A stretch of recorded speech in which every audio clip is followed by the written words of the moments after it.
Let me say before we get started, seriously, let me say the word charcoal. Charcoal. Okay, I'm ready. I'm ready. I'm ready. Okay, well, we invited you here today because we feel you can bring a really unique vantage to this fast track situation in TPP, and I know that you've been in manufacturing, and I'm wondering from that viewpoint, based on your experience, why it is that you oppose this. Well, I oppose it because this isn't the way to rebuild the U.S. economy or bring jobs into the U.S. From my experience, what I've seen is that these agreements aren't about trade. They're not about bilateral trade. They're about outsourcing. And so what you have in these large companies that we call multinational companies, which really I think is a misnomer because they're really U.S. companies that have operations in other countries. And so the U.S. companies are my greatest concern. Also, the foreign corporations that they're competing against, which I've seen from a ground level, these types of agreements enable, in both cases, them to set production up in other places and move the goods into the U.S. tariff and tax free. There's no way a U.S. company that doesn't have that advantage can compete in that environment. And I've seen it firsthand. I've seen businesses go out of business that weren't set up to compete in that type of a structure. I wonder if I know you said you've seen this, I wonder if you have any kind of, not necessarily mentioning the names of the companies, but, kind of case histories in that regard as to, start to finish what happened. Well, a good example of a company, well, let's just take the PC industry, where I spent a lot of my career. We've got companies that were actually some so-called multinational companies that weren't able to compete because of this model where the competitively the pricing got to be so aggressive that they basically were put out of business. And a good example of a company that was doing very, very well that went down is one that I worked very close with, Compaq Computer Corporation in Houston. And the irony in their situation was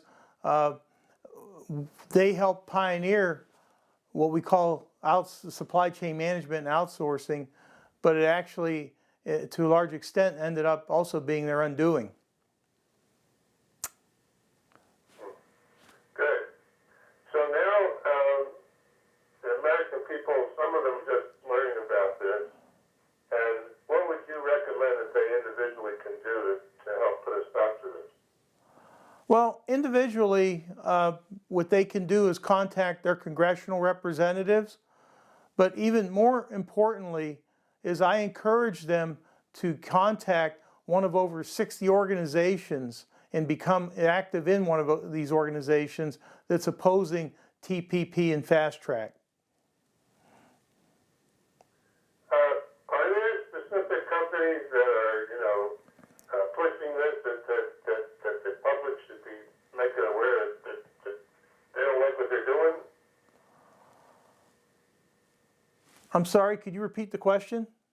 Yeah, are there specific companies that are in favor of the fast track, of the TPP, that the public should make aware that the public it doesn't like what they're doing, it doesn't like this, and not going to support their product if they push this? Yeah, well, GE is a big name, of course we all know, that's pushing TPP. Actually, too, we've got the major media corporations are promoting and pushing TPP. We've got Monsanto. We've got the major oil companies. So there's quite a long list. And that's a good question because I need to go back and refresh myself so I can speak more specifically. But actually too, the technology companies, Cisco, Apple, Google. So really it's a long list.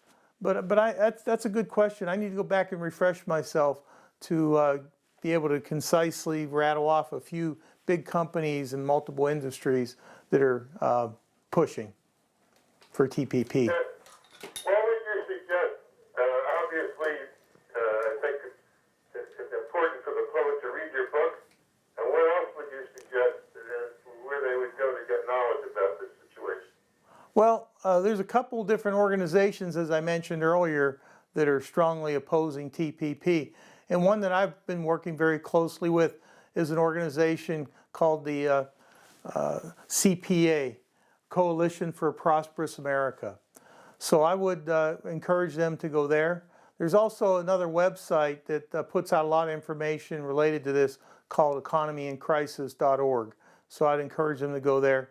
And then, like I said, there's and actually what I am going to do too is I'm going to put a list of these 60 organizations that I referred to on my website, and you can go there and easily find links to these to all these organizations, and that'll give the viewers a chance to find an organization that they're comfortable with.